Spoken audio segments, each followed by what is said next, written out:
Hello everybody, and welcome to the new video. And today I want to go over my killer concept for SCP-106 in Dead by Daylight. Now, if you already know who he is, you can skip to this timestamp. But if you want a refresher or don't know who this guy is at all, well, buckle up. I'm about to explain who he is right now.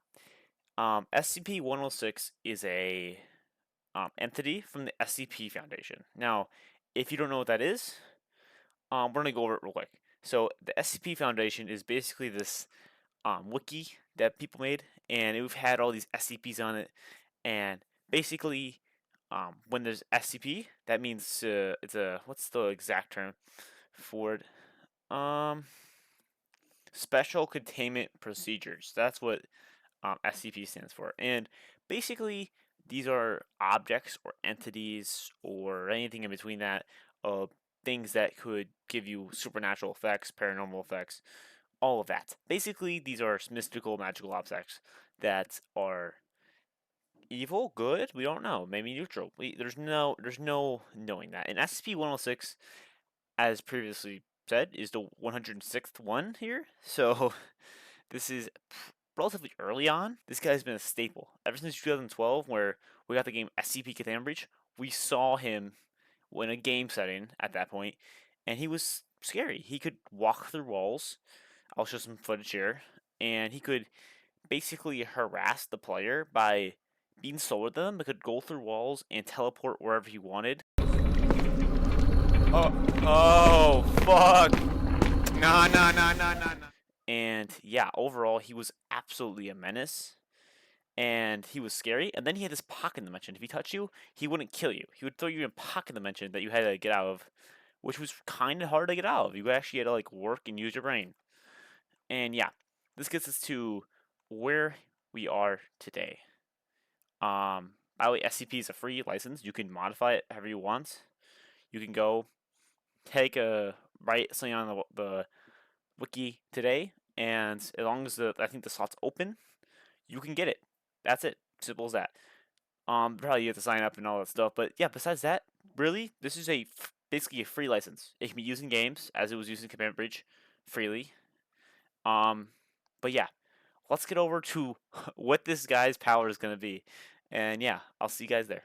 Bye. So, when we go over this guy's power, I want to give you a little bit of a disclaimer. This is a preliminary power. Some of this stuff could be moved around, some of this stuff could be changed to do something different. Some of this stuff could be tweaked. The numbers could be tweaked, obviously, and this is just a general concept. They're not really a like, oh, this can't be changed, otherwise it just doesn't work right. But yeah, okay, so I'll be separating this power into really three parts. Um, his map teleporting calls Phantasmal Shift. His chase power called Unholy Grasp, similar to what he does in the game where he goes through walls. He can activate that. Very cool. We'll get into that later though. It's a little bit finicky. And then we get into the third part, the pocket dimension. They're all very interesting and weird, but if you have an interest for one or two of these, you could skip to them. I'll leave the timestamps down below to separate each part. So if you only want to watch one part and then watch the next part, you can freely. I don't care. Okay. Okay, let's start off with the first part of his power, the Phantasmal Shift. But first, before we get that, let's actually talk about what the power itself is called. The power itself is called Wicked Desire, and in game he's called the Revenant. So why the Revenant? Because a Revenant is a thing that should be dead. It's kind of rotting, but it isn't dead at all. It's actually very much alive, which is what the SCP-106 is. And he's a rotting man who should be dead, but he is very much so alive. So yeah. Let's start off with the main part of this power, Phantasmal Shift, which uses 3 tokens, and he can cap out at 3 tokens. So basically, he uses all his tokens, which respawn over 5 seconds each token.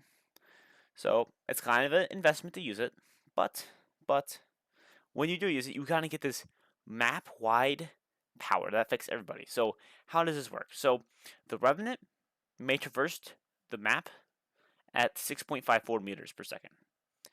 But this isn't like Spirit where he can reappear. He has to teleport to a black pit. There's 5 located on the map. 1 is usually in the center, and then 4 around the corners or edge of the map equally. So there's really no part of the map except for the corners or the places in between corners, or you can get jumped. Simple as that. Or you're not controlling. Basically, that's how it works. The teleport. The second part of teleport is the agony meter. The agony meter builds up at like this. So survivors need to reach 10 charges to have full agony, where they can't see this bar, by the way, at all. And they passively gain half a charge per second while not doing any actions. But if they are doing any actions, they gain a rate at 3 charges per second. And this includes repairing, cleansing, unlocking exit gates, healing, unlocking chests. Basically, most actions in the game would have this effect happen to them at 3 charges. Maybe this is 2 charges. I don't know. I'm just saying numbers that sound good. Then, when Sora gets off hook or leaves the pocket dimension, the pocket dimension is basically his own like tiny hook stage type thing. It's weird. They gain a 60-second immunity to agony or spectral abuse. We'll get into that in the Unholy Grasp section.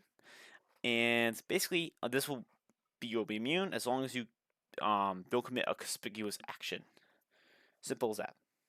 Very nice. I think it's a good anti-tunneling type thing, which prevents people from getting tunneled right out of the game. Okay, then the Revenant can go into his pocket dimension when he's in this Phantasmal shift type thing, which is very, very cool. Now he uses this button, he's holding that button, he's in his power. And then he's walking around, he can press the active belly button, then he's going to the pocket dimension. Now, when he's in the pocket dimension, we'll talk about that much later, but basically just know that it's very interesting place to be. It's a very hard place to be though, because you're giving up pressure. You have the map, which I think is it would be a thing that only very good skilled players could actually make good use of going to your pocket dimension. And yeah, every 30 seconds, a fake audio cue will play. This audio cue will then go on cooldown for 20 seconds. And while this audio cue is charging, it will give you a little bit of a timer. Basically, when it happens, it can't happen in another 20 seconds. And then it starts counting back up from 0 to 30, and then 30 to 60, whatever time it lands on randomly. And you can play around this as the Revenant, because you see this little symbol that is like kind of sounds as a status effect. It goes down, and once it hits 0, it plays the map wide fake audio cue that will play when you go into your Phantasmal shift. So it basically people stop touching gens. Oh wait, is he in his power? Is he not? People will kind of guess. If someone gets teleported to, you sit back on the gen. If someone doesn't get teleported to, you don't touch the gen for another 10 seconds, and then okay, he was in his power. Okay, we're fine. And of course, obviously, if you are passively gaining agony, you're at 7.5 stacks if he's in his power for 15 seconds. He usually isn't because he's either teleporting, going to his pocket dimension, or teleporting to somebody, which, by the way, when they hit 10 charges of agony, they get unveiled. And basically, now he can see them. And the killer instinct's popping on them. It's like a pinhead type thing where he can select them, similar to how Freddy selects his teleport. And then he can press the button and he starts teleporting to them. And similar to pinhead where you spawn, he has to come out of the ground first, and then he can start chasing that person. Simple as that. Also, general information I'll get to after I explain his power, just to kind of like organize it better. Or maybe I'll throw it before this. I don't know. You guys will see. And yeah, moving on to the next part of his power. Moving on to the next part of his power, we have Unholy Grasp. Unholy Grasp is his main chase power, and I wanted to make it strong, but not like overpower like Nurse, because he has all these other effects he has on the map. I didn't want to make him too powerful. So, Unholy Grasp is simple. It is a thing that will decrease your speed once you use the active belly button. So, if you hold on the power, use Phantasmal Shift. If you press the active belly button, well, non-Phantasmal Shift or Pocket Dimension, you will instantly, I do mean instantly, go into Unholy Grasp. And what this does is it makes you go at 3.8 meters per second. And you'll build this up to over 4.2 meters per second. And this will go over 4 seconds. So you'll go up 0.1 meters every second until you build up faster than survivors, and then a little bit faster than survivors. Yeah. And this lasts for 6 seconds. Simple as that. Yeah. Basically, you taper off around 4 seconds in, and then you hold that speed for another 2 seconds. Now, this can be good in some situations. What situations? loops where if the survivor runs away, he gets hit. If the survivor stays by it, they don't get it. Now, what happens when you get touched while in this? You now gain 8 charges of spectral abuse. 16, you go to the pocket dimension. If you meet 16 or pass 16, you go to pocket dimension. Simple as that. And he loses collision in this time with his surroundings, but he can't go past the predetermined floor and height limit. Math dependent. And also, when he's going through a wall, he will, if he loses the seconds pass, he will what's the word? Face through to whichever side he's closer to being on. So if he's closer to be on the right side, he'll be on the right side. If he's closer to be on the left side, he'll be on the left side. Simple as that. And this will reset Bloodlust, by the way. I'll mention that. And then there will be a map-wide audio queue.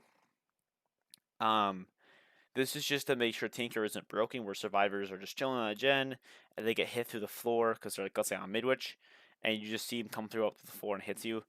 There's literally nothing you survivors can really do there, so I think it's fair to give them that audio cue. Now there will be add-ons that change to that, but we'll get to that in a minute. We'll get to that way later, actually. Sorry. Okay. Spectral abuse. Spectral abuse is similar to agony in the sense that they build this up, and it's a charge. Other than that, they're completely different. They're completely different things to look out for. You see agony when you're in Phantasmal Shift. You see the bar around them. You see it slowly build up, and then spectral abuse, you only see it build up when they're injured in chase, and that will be 1 charge per second whenever you're in chase with them. And when you're ever out chase with them, they lose half a charge per second. Basically, you see this bar at all times, whether you're in chase, out chase, in your Unholy grasp or not.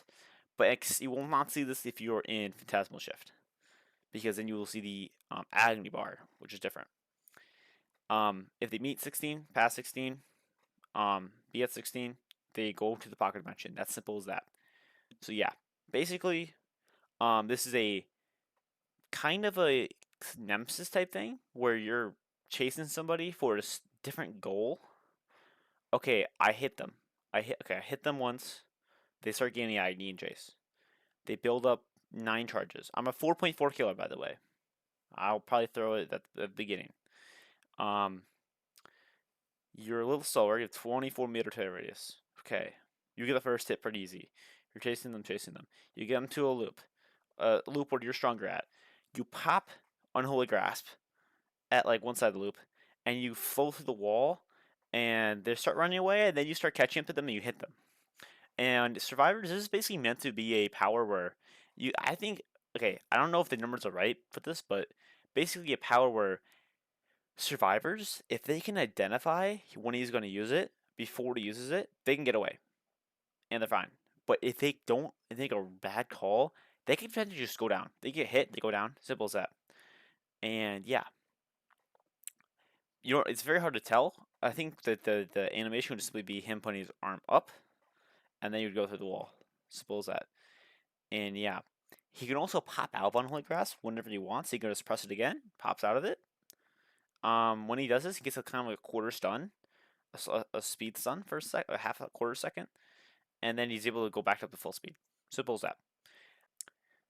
Okay, moving on to the pocket dimension. This is the third and final part of his power, besides some other unique interactions survivors can do to counter this, and then add-ons and perks. We'll get to all that though. Pocket dimension is a basically a alternate hook, similar to Pyramid and the Royal Hooks, but it's actually based on whether the survivor themselves can escape the pocket dimension. Now, this is kind of balanced in a way where it's more of a way to make it where they can't just get off the hook right away. They have to wait like around 40, 30, maybe if they're lucky, seconds to get out of it. So, and that's guaranteed. So you're just locking them in and wasting their time. Simple as that. And basically, since the pocket dimension, okay, what do we do now? Well, you're hindered by 8% with no add-ons for the first 30 seconds while you're in there. Kind of sucks. You can still run though, don't worry about it. And this is just to mimic the game. When you're in the game, you're kind of slower, and yeah, kind of sucks. And there's 8 doorways around you. Okay, 8 doorways, and you must go down one. And it does not matter which one you go down. They're all randomized. So you go around the same doorway 4 times, you're fine. Doesn't matter. You go to different rooms each time, most likely. And basically, how it works is when you go in the room, you go and you meet a false room. This is the first type of room. This is the room that there's one of 4 chances you could get. You can not get the trench warfare room, which is we'll get to much later, on your first try. You can never get that on your first try. You get on your second, third try, and then on your fourth try, you will always get trench warfare. I want to make that clear before I talk about this. Trench warfare always on your fourth room, never on your first room. This is just to fix RNG, make your time wasted. So first room you go into is one of 3 rooms. False room, this is a dead end. This approximately wastes 10 seconds of your time. You go on it for 5 seconds, you hit a wall. When you go down any other way for 5 seconds, you get to the room. So eventually, you'll be like, okay, this is the false room because there's a wall. It will waste your time. Simple as that. Around 10 seconds will waste time. In 6 seconds, that's a bit, but that won't really kill you. This will count as a room once you've reached a certain point past it. Once you walked into the room or down that wall hall walkway, you will hit the RNG room counter that will count that room, just so you don't just get trapped and it doesn't count. Okay, next room we have is the throne room. 106's throne room is a very good room for survivors the first time you go into it, because you go into it, there's a big throne, you crouch in the center of the room, and then your timer is paused for 10 seconds. Simple as that. It's a pretty good room to get, but on the second time you get it, crouching just sends you back to the center, and then guess what? You don't get any pause, so it kind of sucks on your second try. Now, this will count when you teleport back. This will count as a fixed RNG or a room counter. I'll talk about the room counter after I talk about the rooms. Trench warfare. Enter a World War 1 style trench where you must maneuver while walking under the floorboards. I'll just show some footage of containment breach. This is similar to what you're doing here. It's pretty simple. Dodge this bird thing flying overhead. Pretty cool. If the bird sees you, you lose your time double. Your timer doubles, which sucks. So just hide underneath the wood. This should approximately take you around 45 seconds if you're unlucky. And if you hide underneath all the floorboards, and you get 2 rooms before you get World War 1. Trench warfare. Simple as that. And this is just a pretty basic way. It's pretty easy to escape this way. And this is why this is the base escape that you get after 3 rooms that aren't this room. You automatically get this room, no matter what. And then the final room. This room is more spicy. This is called roulette. This room is a long dark walkway where you can turn back and leave if you want to, but it won't count as a room in the RNG. So if let's say you get dead end, then you get this room, and let's say you turn back. You have to get another room again that isn't this room, and then you can get trench warfare. Simple as that. Now, the reason why is because this room is kind of like as in the name, it's a roulette. It's a luck-based thing where if you're good at this minigame, you're actually chilling. What is this minigame? It's simply a pattern swing that changes timing, and you have to dodge 2 of these rocks. It swings around, in like a circle, and it's not 2 rocks, right? It's 1 rock. It spins around in a circle. You have to dodge the first one, and you get past the second one, and then you're out. And if you get knocked off it, though, you lose 10 seconds of your timer. But it will count as a room that way. Basically, if you're not hit, though, and make it to the end, you're out. You're out. If this is your first room, and you get through it, this room will take you 15 seconds to get out of. If you just straight up go through it carefully and speedy as possible, 15 seconds is what I assume, right? So basically, if this is your first room, get it lucky. It'll take you around 20 seconds to get out of the pocket dimension, which is not good for the Revenant at all. That's terrible. You don't want that. Okay, now let's talk about the fixed RNG a bit more. Basically, the fixed RNG is simple. 3 rooms that aren't trench warfare, you get it. I already talked about that. Simple as that. This is just a built-in thing where you don't die. Simple. And then we have the Thirst for Escape. This is a simple buff to basically avoid people hitting stage 2 while in there, just to kind of help out players that kind of are newer to this. And yeah, basically the hinder will decrease every 10 seconds past the first 10 seconds. So you get 8% hindered after 10 seconds. The next 10 seconds, you lose 4%. Next 10 seconds, you lose another 4%. So then eventually you have 0% hinder. So then you're regular speed. And then, the last 20 seconds, you gain 8% haste that builds up over the 40 seconds of the stage into 50 seconds, and then you have the whole 8% haste. So imagine getting hope, basically, for the last 15 seconds of the thing, because eventually it builds up, and then eventually you get the effect. So yeah, Xbox notification, I love it.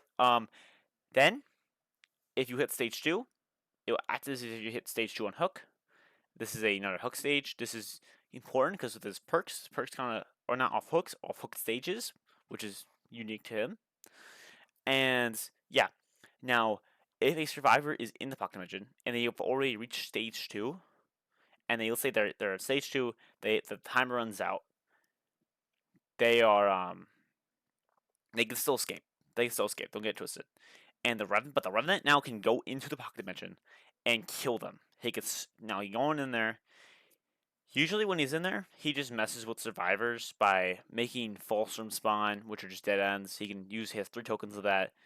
He goes in. He can also make you slower at the start, but eventually it's trumped by the thirst for escape, which is a built-in thing. So basically, the trick is you want to hit them with the hinder, which is 3 tokens. They take 20 seconds to respawn each token at the start. So then guess what? They have a bad time. But eventually, once they hit the rooms, you cannot really mess with them. It's more just a way where if you have 2 people dead, one person's in the pocket dimension, one person isn't, you're just saying like, okay, I want this other guy in the pocket dimension just to die, so I'm gonna go in there and just fuck with him. That's kind of what this is for. And this kill phase is called Dark Touch. Basically, he touches you, you're dead. The basic attack is replaced with kill, similar to Myers. Simple as that. And if you already reach stage 2 and throw in the pocket dimension, guess what? He can just straight up kill you. Yep, he can kill you. Similar to how when Myers is the people in the pocket dimension are not pocket dimension with Myers. No, he is stage 3 or tier 3, and he has tombstone piece. He can kill you. But instead, he throws you in the pocket dimension, then he can kill you later. Simple as that.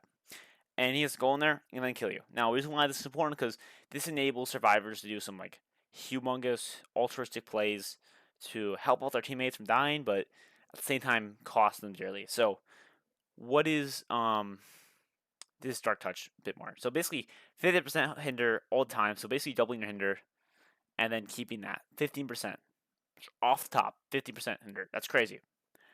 And this will last until they leave the pocket dimension or they're dead. Simple as that. This will never decrease because the timer's gone. Remember that timer's gone in second stage, so they're kind of fucked. So, how do survivors counter this insanely powerful? I teleport you to a hook stage immediately. Well, it's simple. They use the Bone Crusher. The Bone Crusher is in Containment Breach. I'll probably be showing you a short video. I don't want. Bone Crusher basically crushes your bones, which will down them, but it will, no matter what, pull the Revenant to their location. Similar to Pinhead, but they have no opt-in. The Revenant has no opt-in. They just teleport right to where the person's dead or on the ground. And this is meant, and by the way, everybody in the pocket dimension is now pulled out. I know. Extremely risky play. It's kind of a gamble, and forcing survivors to kind of play a little bit more altruistic than they probably need to be sometimes. Because sometimes somebody isn't like you. Like if you guys don't have comms, guess what? You might think someone's gonna die in there or hit stage 2. So you're like, okay, I've not been hooked yet. I might as well go down. But they are actually just about to escape, and then you screw them over. So yeah, let's go over a bit more about actually how you escape this. Also, there's 2 bone crushers on the map. They spawn. They spawn on opposite sides of the map. Either one on the first floor, for example, on Midwich by one exit gate, and one on the second floor on the other side next to other exit gate. Simple as that. Okay, now how do you escape this? When you escape this pocket dimension, you will kind of spawn back in at one of the black pits. So one of the black pits that he can teleport to, you actually spawn at, and you will come out of the black pit, and you will be injured, and you will that black pit is unteleportable for 20 seconds, and he has no indicator where you are, except for the fact that he knows it's usually the farthest one away from them. That's as simple as that. Okay, so that's his power. If you guys want to look at his add-ons, I'm gonna quickly kind of go through them all, and I'm gonna kind of like put them on the screen so you guys can look at each rarity and see if you guys are interested at all. Then we'll move on to perks. Yeah. Okay, guys. I'll see you guys there. Bye. Okay, I'll start off with his common rarity add-ons. We have 4. Every killer gets 4 brown add-ons. And we have the burnt note, the black sludge, the level 1 keycard, and then the scrap of clothing. Okay, let's start off with a burnt note. This is a note containing a passcode burnt by the harsh conditions of the pocket dimension, and this reduces the cooldown of Phantasmal Shift by 10 seconds. So originally it's 45 seconds, and now this will be 35 seconds for the whole bar. Now you don't need the whole bar to actually go into your power though. That's the thing you gotta know, is that you don't need the full bar, but this just helps you regain and recover faster. Basically, simple as that. It's a recovery add-on, nothing that crazy, you know? Then we have the black sludge. Unknown black sludge, testing seems to yield no result on what it is. And this will decrease the individual black teleport cooldown by 10 seconds. So, 10 seconds. This originally 30 seconds, but now it's 20 seconds. Basically, this will just help you if there's a one really good black pit and you're not using any other ones, and you're feeling like, okay, I need to use this one more. Guess what? These add-ons are great for you. These just help you in quality life add-on. Simple as that. And then we have the level 1 keycard, owned by an intern, most likely killed on their first day. This will increase the hinder of the pocket dimension to 10%, was 8%. But this is the thirst for escape is changed for now being over now 4%, now 5% over 10 seconds. For the after the first 30 seconds, the 20 seconds after the first 10 seconds are now 5%, now 4%. Simple as that. And then we have the scrap of clothing. This is a orange faded shred of a jumpsuit, unknown origin. This reduces the timer pause from thermum to 7 seconds, not 10. These add-ons, I feel like, are actually pretty damn good for some browns. These just kind of make your power a bit more volatile and make the kind of the what's the word? The more tough parts of his power a bit less rigid, and the power feels overall more smooth. Let's say you're trying to just run browns. This is a fun type of browns to run. You know what I'm saying? And I got inspiration from like all the fun browns in the game. For example, Demogorgon, he has a lot of browns that are just fun and good to run. A lot of good browns there. I got the inspiration there. And obviously, these can be nerfed. I'm not saying they can't be. And yeah, let's move on to the uncommon rarity add-ons, and let's talk about those. Okay, we have SCP-500-1. This is a instance of an SCP. I'll just show a quick clip of how you find it in the game. You find it in this one room. It's pretty cool. It's an SCP, and the instance of SCP-500-1, the heals the user of all wounds and diseases. Simple as that. Yeah. Now, what does this add-on do? Survivors who are healing during Phantasmal Shift will gain the hemorrhage status effect for the remainder of Phantasmal Shift. Why is this good? Because when you're in Phantasmal Shift, healing gives 3 charges. So if they want to avoid the Phantasmal Shift, guess what? They have to let go healing. Guess what? That's hemorrhage. So they lose all their healing. This is an extremely good anti-heal, but they will know you're in Phantasmal Shift. There's no faking it. They will see a little hemorrhage status effect if you are injured. Pretty cool. I like this add-on a lot because it basically says, hey, we're going to give you a built-in anti-heal. That's really nice and gives survivors basically a chance to make a decision. I want him to come to me, or do I want to finish heal? But do I want to also get screwed over and just lose it? Simple as that. Pretty cool. Okay, then we have SCP-714. It's a ring-like object that will fit anywhere and make them immune to any mimetic effect at any cost. Now, for that description, I think that's what it does. I'm not for sure. Crucify me in the comments. I'm sorry. Um, Basically, what this does, survivors during a Phantasmal shift who are repairing generators will gain 5 charges per second, not 3. So this just makes it easier to get people who are on gens agony faster. So then you can go pinpoint, there the guy is. Simple, take him out. And yeah, and then we have the shirt sleeve. This shirt is ripped off from an orange jumpsuit. This is a continuous theme similar to the key cards, and this reduces the token recharge rate of Book of Desire by 3 seconds. It was 5 seconds, but now it's 2 seconds. So it's basically cuts it in half. This is a pretty damn good recharge. I only gave it that because it feels like, okay, guess what? I use Phantasmal Shift. Okay, I'm out of charges. Cool, cool, cool. I can't use it. Okay, I see guy. I have wait 5 seconds now. I want it to be more of, okay, I have all my charges at all times. That's kind of what I want it to feel like. Okay. Empty cup. An empty cup seems to have an instance of SCP-294, aka the SCP that pours anything you want into it.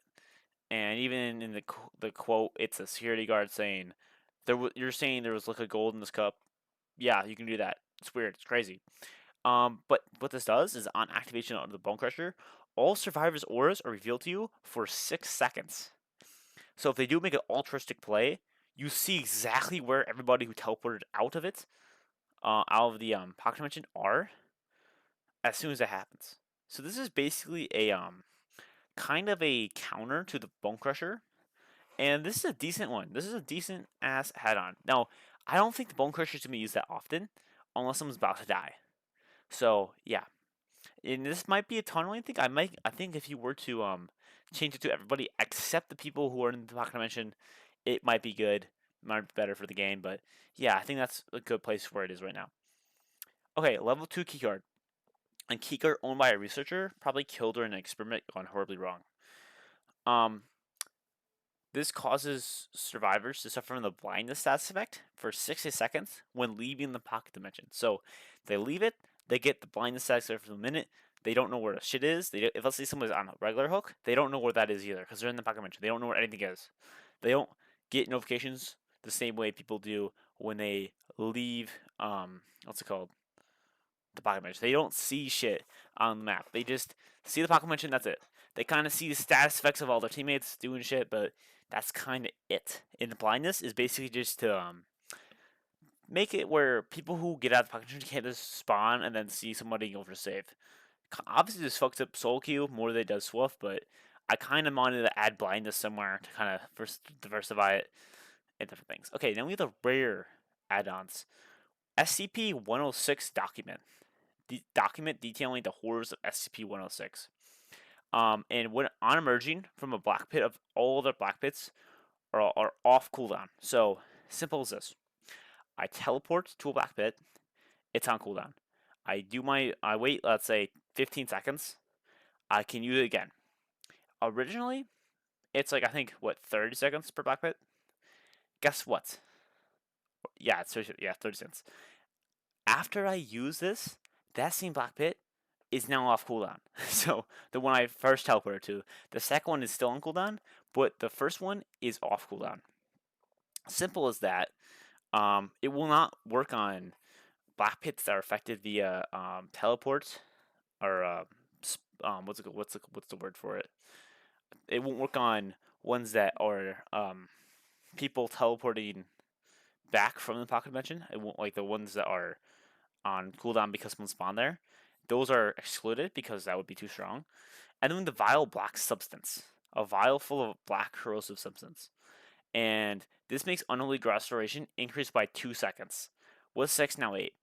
This is just to make it where Unholy Grasp is more dangerous and you get people into your pocket dimension easier and make it more of a, okay, one duration add-on. I don't want to have like 3 that all do the same thing, but one's the best and then you run it with the other best one and then that's all the best add-ons.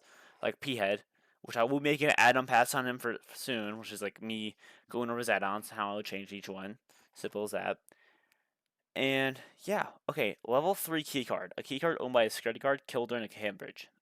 This is basically Unholy Grasp, gain the token back if you get a survivor during the duration. So if you use one charge to go through the floor, see them, second charge, and they get away from you, and then use a third charge, hit them, and then now they're halfway there to being fully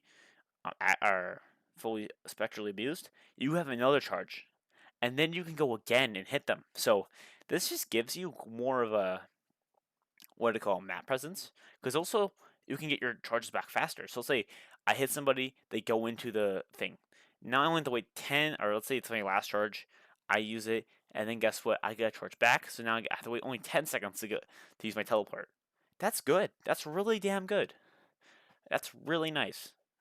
Um, then we have corroded remains, a pile of viscera that has been corroded from the harsh environment of the pocket dimension, and this causes survivors to suffer from the oblivious side effect for 30 seconds when leaving the pocket dimension. So I wanted to have these random side effects like hemorrhage, blindness, and oblivious be here, but they were in good spots.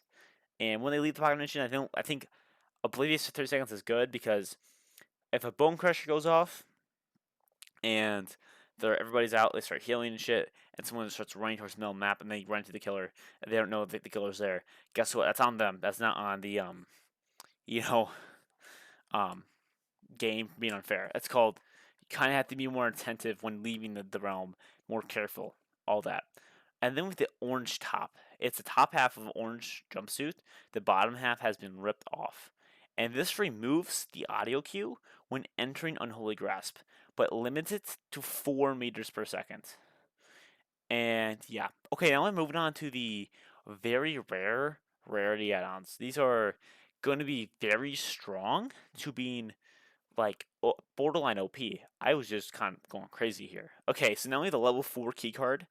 Keycard owned by a mobile task force commander killed after the alpha warheads were detonated, which if you don't know are basically these warheads that were in the containment breach that you have to disable, but in this timeline they're not disabled and the guy dies. Simple as that. And Phantasmal shift cooldown is reset when sending someone to the pocket dimension. And what this does, it gives you more time.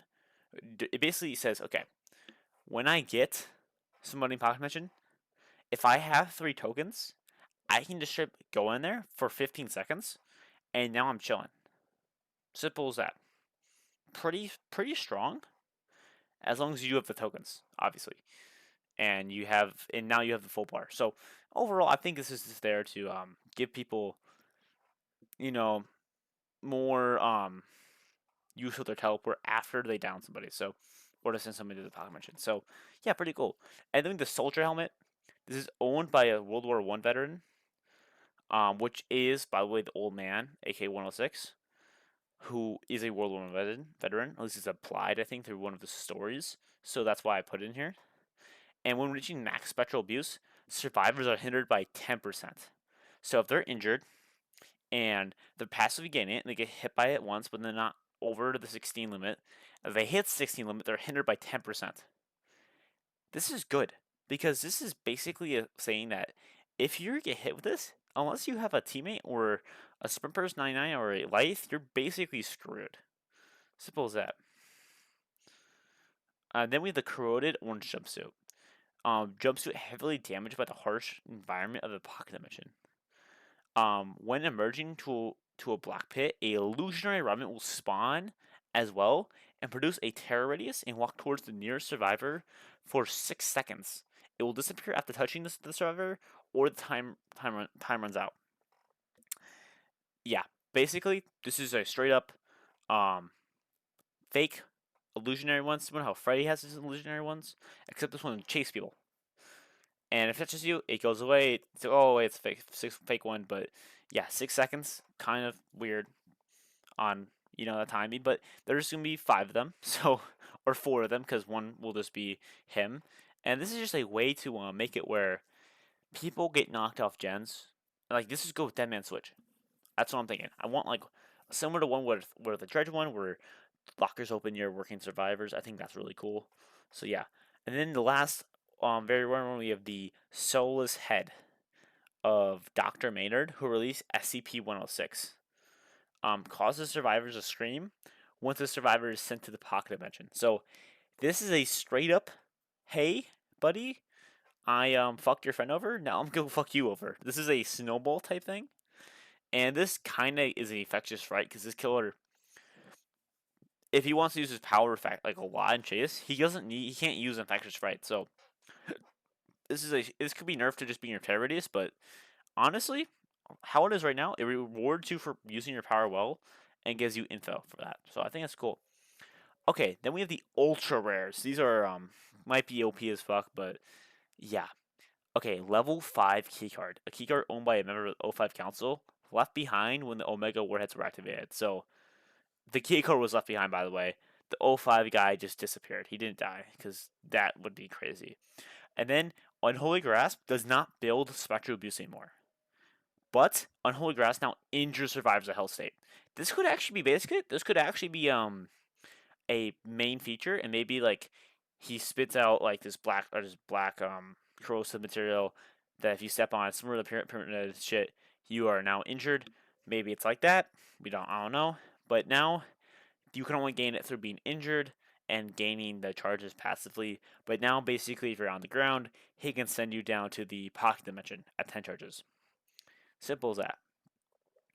And the other ultra rare is the iridescent Class D jumpsuit. A brand new jumpsuit for a Class D. The numbers D dash 9341 printed on the back. Basically, this is the protagonist of Cambridge. That's like what all these jumpsuit clothing add-ons have been about. There's a simple reference to that, along with the other SCPs and or in SCPs for add-ons in his catalog. And basically, upon teleporting to a black pit, all survivors will scream revealing their location. But it will increase the cooldown of Phantasmal Shift by 15 seconds, and Phantasmal Shift can only be used when the power gauge is full. So, basically, you need 3 tokens, the power gauge needs to be full.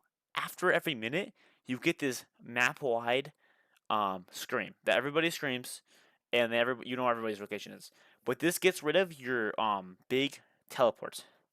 So honestly, this is kind of a good trade-off. And then I have a little bit of quotes after each one. It depends on what the add-on is, how important they are, but most of these add-ons do have quotes underneath them. You can go back and look at them. They're on the screen right now. And yeah, moving on to the perks, guys. Okay, moving on to his perks. These perks are a little bit weird because instead of hooks, it's actually hook stages to work with his power better because they're his perks. I want him to work with his power and make the adept not that crazy. Basically, the first one we have is Never Ending Pain. Also, MS Paint. What's it called? Icon. I just didn't want to make a super crazy icon. But yeah, Never Ending Pain. You divulge in your victim's pain, giving you a desire for more. Each time a survivor or a hook stage is gained, Never Ending Pain gains 1 token, up to a maximum of 12. Every time a token is gained, stack 1% of haste onto the base 5% of haste. This lasts for 10 seconds. So this is a token-based system where you start off with 5% haste, and then after the first hook, you gain 6% haste. 6% haste for 10 seconds after you hook that person, or get hook stage with Pyramid Head or this killer. And that 5% haste will not activate until you've hooked somebody, and it will then 6%. And then at 3 tokens, you gain the haste duration is increased to 15 seconds. So now you have an 8% haste for 15 seconds after you hook somebody. And then you have 6 tokens, which you gain the undetectable status effect for 30 seconds after a hook or a hook stage has been gained. And the haste duration has been increased to 20 seconds. At 9 tokens, haste is fixed to 5%, but lasts the end of the trial. So you just gain bloodlust, basically, level 1 for the rest of the trial, which is so nasty. It's so nasty. This is basically a what's it called? A perk that works when you down somebody, you know where somebody else is, hook them, either have a high mobility power to get to them, similar to this guy's power, where he can just teleport across the map with his back pits, or uses agony teleports. This is literally like just an absolutely fun, rewarding perk that, you know, is cool. Next we have Hex Containment. Um, this is a simple hex that roots its power on determination, as you can see in the description you're reading it. When a hex totem is cleansed, excluding this hex, if this hex is broken first, nothing happens. But all hexes are blocked for 80 seconds. Why is this strong? Well, okay, let me give you the situation where this is good. You can run Undying, you can run Devour Hope, and you can run this perk. If they break a totem, this will activate no matter what. This will activate no matter what, because if they break this one first, guess what? Undying will take its place. A totem will be broken. This will activate, and then 80 seconds of this shit being blocked. And then, if you switch X to Devour and they break your Undying for Devour, so they break your Devour, but you have this perk up, guess what? It will take that, save it, Undying is up, or Undying is gone, and then you get Devour, and then you also get Containment. So, this is literally just a big fuck you to people cleansing your totems, and this will prevent people from cleansing all your totems at the start of the game. Now, why is this perk very niche? This is a very niche perk, because if you're not running Undying, you risk the threat of what happens if they break. Let's say if I'm running Devour in this perk, it does nothing, because you need to have another perk break. If they break another perk, you just have this perk. It does nothing. And it just, you need to have a build around it, and you need to have a synergize well. Simple as that. This would be good in like perks with Plaything and Devour. That would be good, I guess, because then you give multiple totems. But even then, they can break your shit and you're done. So, yeah, simple as that. Or it could just simply be whenever a totem's broken, not even this one. I just wanted to give it a kind of a more niche spot where it's not like just Undying 2.0, but also it's pretty damn strong if used in the right build. But yeah, Corrupting Despair. Um, this is a simple yet a very effective perk. The more survivors fall, the more despair builds within them. For each survivor that is on hook or in a hook type stage, and dead survivors, all survivors' action speed is reduced by 20%. 20%. Now, why do I like this one? This one basically makes it where when I hook somebody, the whole team stops.